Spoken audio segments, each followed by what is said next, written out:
임박한 심판의 때라는 제목으로 같이 하나님의 말씀을 나누겠습니다. 앞서서 예수님은 타락한 유대 종교가 제 기능을 하지 못함을 이야기하셨습니다. 비유도 이야기하셨습니다. 과부가 남은 두 렙돈까지 바쳐야만 되는, 그러면서도 부자는 자기 일부만 내도 생색을 낼 수 있는 종교의 한심함에 대해서 주님께서 일갈하셨습니다. 예수님께서는 이 모든 유대교의 헛된 상징인 성전을 직격하고 계십니다. 겉을 봤을 때는 화려하고 아름다운 대리석으로 지어졌고 성전은 계속 확장되어져 가고 있었습니다.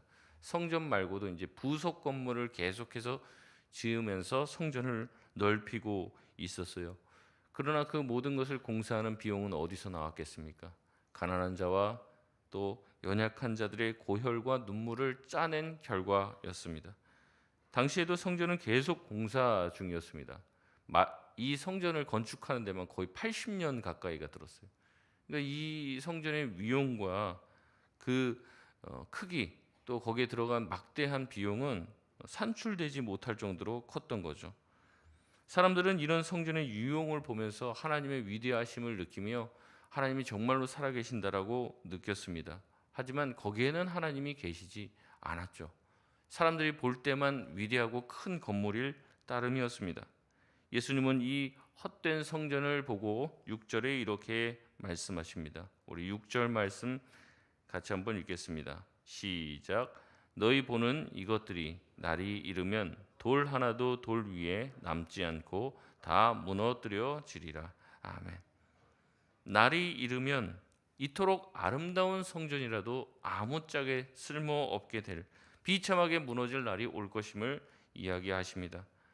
그러자 7절에 사람들이 예수님께 물어봅니다. 도대체 어느 때에 또 어떤 징조가 이 마지막 때를 보여주는 그런 징조일까요? 이 두 가지를 묻습니다. 때를 묻고 그다음에 그 때가 이르는 징조를 묻죠. 그러나 이제 이 두 가지는 결국에 한 가지 질문입니다. 이제 어떤 징조가 일어나면 어느 때에 일어날 줄 아는 거고, 때를 알면 또 징조를 알 수도 있기 때문에 그렇죠. 앞서 19장에서도 예수님은 눈물을 흘리시며 예루살렘의 멸망을 이야기하셨습니다. 예수님은 다시 이 때에 대해서 제자들의 또 사람들의 질문에 대해서 대답을 하십니다. 우선 때와 관련하여서 예수님은 세 가지를 주의하라 이렇게 얘기하십니다. 그러나 이 때가 되어도 이런 이제 징조나 이런 모습이 보이고 해도 아직은 이제 끝이 아니다라고 얘기를 하시면서 세 가지를 주의하라고 종말의 때에 우리가 주의해야 될 것을 얘기하시는데, 첫 번째는 무엇을 주의해야 되냐면 미혹을 주의하라고 말씀하십니다. 우리 8절 말씀 같이 한번, 8절입니다. 같이 읽겠습니다. 시작.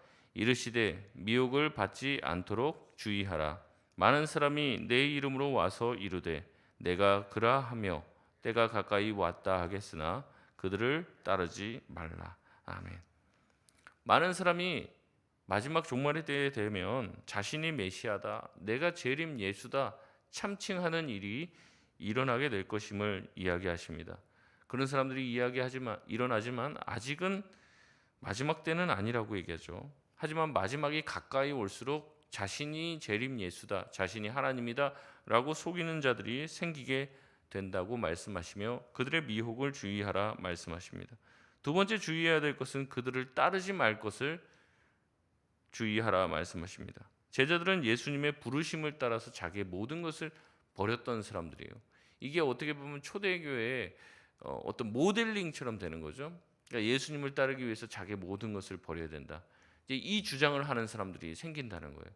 자기의 모든 것을 다 버리고 이제는 우리 종파만을 따라라, 우리의 모든 것을 다 하나님께 바쳐라 하는 사람들이 생긴다는 거죠. 이러한 요구들을 거짓 메시아들은 할 것이라는 겁니다. 그들을 절대 쫓아가지 말라고 경고하십니다.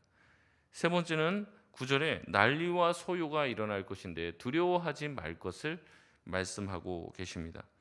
거짓 선지자들은 겁을 줍니다. 두려움을 이용해서 사람들을 올가맵니다. 내 말을 듣지 않고 하나님의 말씀, 지금 선포하는 그 말씀 듣지 않으면 벌 받을 것이라고 사람들에게 겁을 준다는 거죠. 이런 사이비 종교들이 하는 이제 가장 많은 방법이 두려움을 자꾸 일으키는 거예요. 이제 무당들이나 이런 사람들도 하는 게 뭐예요? 뭐 일이 잘 안 풀리고 가면은 겁을 주는 거죠. 뭐 전생에 뭐가 많고 뭐 당신 조상들이 묘를 잘못 쓰고 겁을 주는 거예요. 그래서 어떻게 합니까? 뭐 1,000만 원짜리 굿 뭐 이런 굿을 안 하면 어떻게 되는 거예요? 자식도 병 걸리고 대대로 무슨 암 걸리고 뭐 어떻게 된다. 이런 식으로 겁을 줘서 사람들을 올가맵니다. 이게 이제 세상 종교가 하는 방식이에요. 그래서 어떻게 합니까? 기독교에서 나오는 어떤 이제 사입이나 이단 종파들도 이런 식으로 겁을 주는 경우가 많이 있습니다. 몇 해 전에 한국에 전쟁 난다고 해서 사람들을 겁박하고 수많은 사람들이 유튜브를 보고 모여들었어요. 그래서 그 이름도 잘 기억이 안 나요. 홍 무슨 전도사라고 하는 홍해숙 전도사인가. 하여튼 그분이 이제 사람들 모아갖고 이제 한국에 전쟁이 난다. 북한이 다 땅굴 파놨다. 거기 현혹된 사람들이 지금 뭐 태국에 가 있고 뭐 남미에 가갖고 농장에서 핸드폰 다 뺏기고 거기서 뭐 그러고 있는 거예요. 그래서 막 그것이 알고 싶다 이런 데에서 이제 아직도 한국에서 전쟁을 하고 있는 줄 알고 있어요. 그 사람들은 자기 생업을 다 잃어버리고 그렇게 현혹이 되어서 끌려간 사람들이 많다는 거죠. 사람들을 마음 가운데 두려움을 주는 거예요. 그러나 성경은 말합니다. 하나님이 우리에게 주시는 말씀은 두려움이 아니라는 거죠. 오히려 우리로 하여금 근신하게 하고 참된 믿음에 이르게 한다는 것입니다. 예수님은 말씀하십니다. 다시 한번 9절 마지막에 이런 것들이 있지만 끝은 곧 되지 않을 것이다 라고 얘기를 합니다. 우리나라도 마찬가지죠. 뭐 지금 말세다 막 사람들을 격동하고 겁을 주는 말들도 횡행합니다. 이렇게 되면 이렇게 될 거다. 저렇게 되면 저렇게 갈 거다. 여러분 믿지 마십시오. 믿을 것은 하나님의 말씀밖에 없다는 거죠. 여러분 제가 예전에도 말씀드렸지만 우리나라를 지키시고 보호하시는 분은 누구십니까? 하나님이죠. 뭐가 조금 어떻게 됐다고. 뭐가 이 사람이 세워지면 망하고 저 사람이 세워지면 흥하고 그런 거 없습니다. 우리나라를 붙들고 계시는 분은 하나님이심을 여러분 믿으시길 바랍니다. 하나님 주권 사상을 우리가 알고 있어야 돼요. 이 장로교 다니는 사람들 이게 제일 중요한 핵심 사상이잖아요. 하나님이 다스리지 않은 영역은 하나도 없다는 거예요. 단 한 뼘도 없다는 거예요. 여러분 하나님께서 역사를 성취하시고 움직이십니다.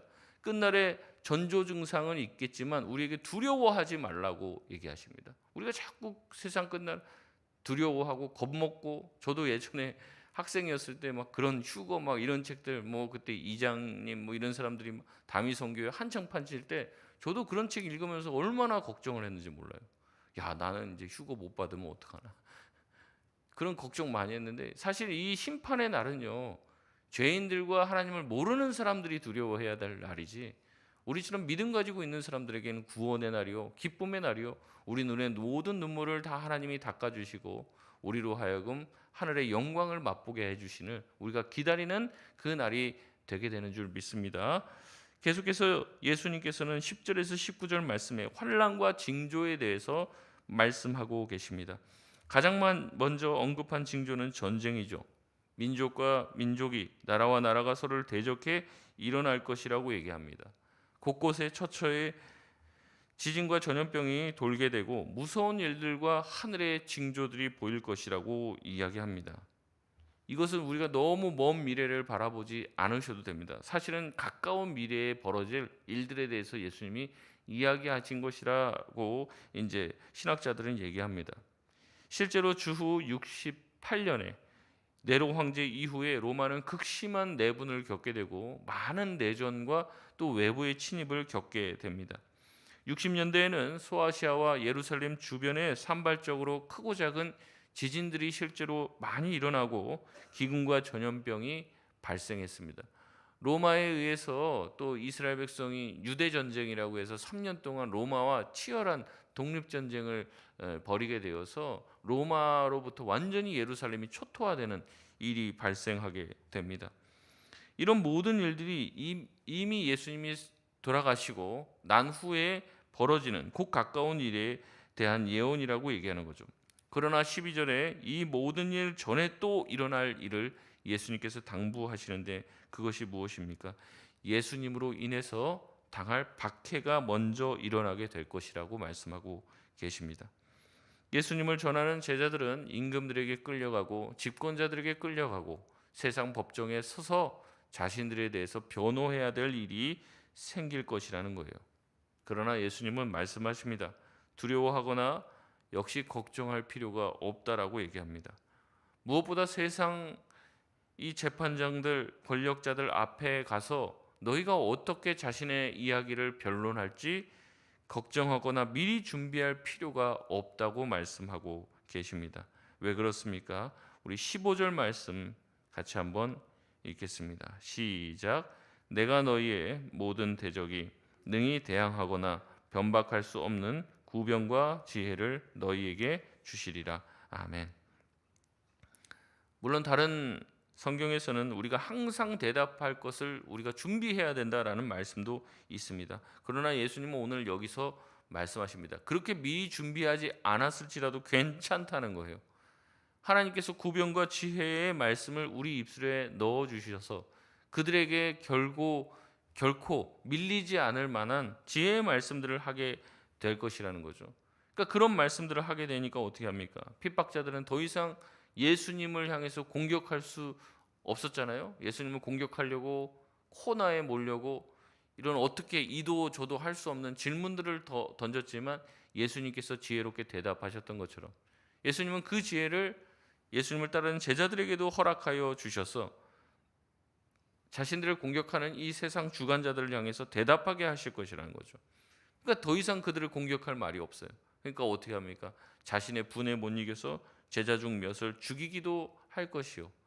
예수님 때문에 그들이 미움을 사기도 할 것이라고 말씀하고 계십니다. 계속해서 주님은 얘기하십니다. 세상 끝날이 되고 또 우리에게 핍박이 일어나면 두려워하지 말라, 두려워하지 말라. 여러 번 말씀하고 계십니다. 여러분 왜 두려워하지 말라라고 예수님이 말씀하고 계실까요? 그런 일이 생기면 두려움이 자연적으로 생기기 때문에 그런 거예요. 뭐 핍박 안 두려워 말로는 그렇지만 속 한편에서는 두려움이 어찌 안 생기겠습니까? 세상 끝날 처처의 기근과 전쟁이 또 전염병이 돌면 왜 우리 가운데 두려움이 안 생기겠습니까? 두려운 일이 생기겠죠. 그러니까 말씀하시는 거예요. 두려워할 필요가 없다. 두려워하지 말라. 주님은 그전에도 말씀하셨습니다. 목숨을 잃고자 하는 자는 얻을 것이고 얻고자 하면 오히려 잃게 될 것이라고 말씀하십니다.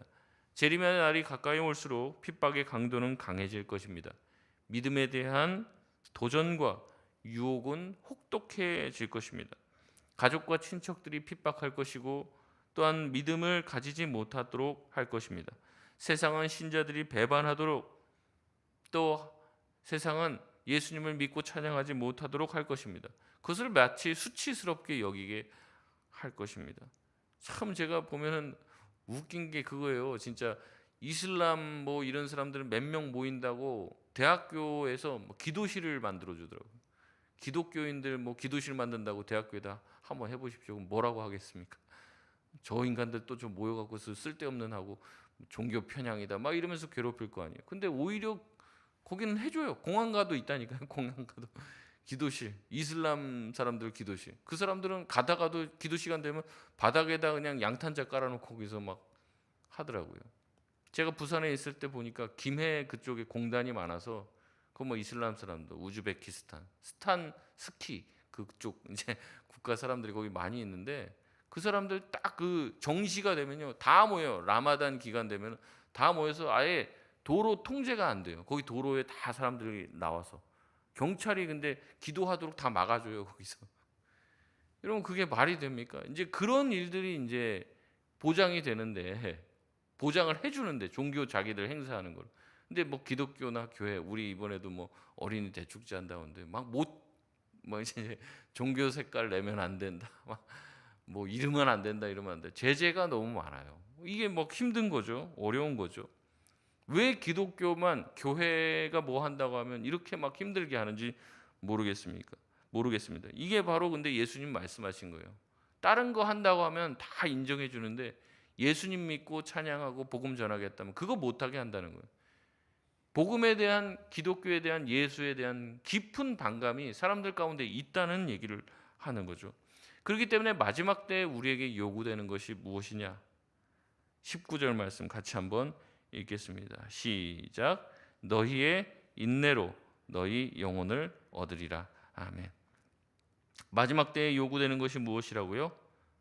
인내라는 겁니다. 인내.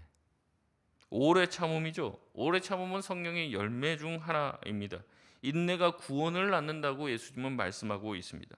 끝까지 신앙을 잃지 않고 두 가지를 조심해야 됩니다. 오늘 본문에도 나와 있지만 결국에 우리를 핍박하는 핍박, 박해, 그거를 인내해야 돼요. 또 하나는 뭘 인내해야 되냐? 유혹을 인내하고 극복해 나가야 됩니다. 우리를 유혹하는 달콤함들 있잖아요. 신앙을 타협하게 만드는, 우리에게 즐거움을 주겠다, 부자 되게 만들겠다. 그래서 믿음에서 자꾸 이탈하게 만듭니다. 좋은 것을 주겠다는 거죠. 처음에 이제 하와가 범죄한 것도 뭐예요? 유혹이잖아요. 유혹. 하나님의 말씀을 어기고 하나님을 떠나면 세상적으로 더 잘 될 거라는 거예요. 범죄해봐라. 그럼 세상적으로 더 승리하고 승승장구할 것이라는 것이 바로 유혹입니다. 이 핍박과 유혹, 이 두 가지는 사단이 옛날부터 쓰던 방식입니다. 아주 오래되고 고전적인 방식이죠. 이 방식으로 계속 신자들을 유혹하고 또 핍박하는 방식으로, 겁을 주거나 아니면 달콤한 어떤 선물을 주겠다는 방식으로 믿음을 타협하게 할 것이는 거예요. 이 강도가 점점 세진다는 거죠. 깨어서 믿음을 지키고 한결같은 믿음을 끝까지 인내함으로 지키는 사람, 그들이 바로 영혼을 얻게 될 것이라고 이야기하십니다. 18절 말씀에 너희 머리털 하나도 상하지 않으리라 말씀하여 주셨는데, 이 말씀은 진짜 우리 머리털이 하나도 상하지 않는다 이런 말씀은 아니죠. 뭐 어떤 분은 손상된 모발용 뭐 그런 샴푸 쓰시는 분도 계실 텐데, 이런 모발이 손상되지 않는다 그런 의미가 아니라 우리의 머리털까지도 새 신바 되시는 주님께서 우리를 보존하시고 우리의 영혼을 지키시고 천국까지 우리를 인도해 주실 것이라는 거죠. 그런 확실한 믿음을 가지고 우리에게 핍박이 찾아올 때, 유혹이 찾아올 때 끝까지 인내하라 주님은 말씀하고 계십니다. 세상이 막 이제 급변하죠. 막 요동하죠. 근데 그리스도인은 요동할 필요가 없는 거예요. 괜찮다는 거죠. 두려워하지 말고 세상이 돌아가는 모든 일들 가운데도 하나님의 섭리와 인도가 있다는 것, 주님께서 우리를 지키시고 보호해 주실 것이다. 내가 너희들 머리털까지도 새 신바가 된 그 주님께서 너희들 머리털 하나도 상하지 않도록 지킬 테니 너희들은 인내를 가지고 끝까지 너희의 믿음을 지키라. 그것으로 너희 영혼을 얻게 될 것이라고 말씀하고 계십니다. 말씀을 맺겠습니다. 그날이 이르면 그날이 가까이 올수록 유혹과 핍박은 더욱더 강해질 것입니다. 그래서 유혹에 빠져서 가는 사람들, 편함과 즐거움과 쾌락과 세상 즐거움, 세상의 기쁨, 세상의 명예를 따라가는 사람들이 생길 것이라는 거죠. 바울도 같이 이렇게 사역하다가 어때요? 대만은 세상을 사랑하여 갔다는 거죠. 옛날에는 같이 열심히 사역했는데 핍박이 강해질 것이에요. 이제 막 죽인다, 뭐 어떻게 된다, 우리 가족들을 데리고 협박하고 그런 날이 올 것이라는 거죠. 그럴 때일수록 우리는 믿음으로 또 인내로 우리의 구원을 지켜야 할 줄로 믿습니다. 지금 이 시기에는 이 핍박보다는 유혹이 우리에겐 더 강한 것 같아요. 뭐 너무 잘 살게 되고 너무 잘 먹게 되니까, 또 너무 편함을 추구하다 보니까 뭐 좀 더 자자, 좀 더 눕자 이런 유혹도 있죠. 근데 이제 여기 오신 분들은 다 그것을 이기신 분들이니까 사람들은 내 귀에 즐거운 스승들을 많이 두죠. 깨어 기도하기보다는 편하게 놀러 가고 뭐 자기 인생을 즐기려고 하는 사람들이 너무나도 많습니다. 그러나 그런 식으로 해서는 깨어 있을 수가 없는 것이죠. 믿음으로 끝까지 인내를 한결같이 가지시고 끝까지 오래 참음으로 결실할 수 있는 저와 여러분 다 되시길 주님의 이름으로 축원드립니다. 우리 같이 기도하겠습니다.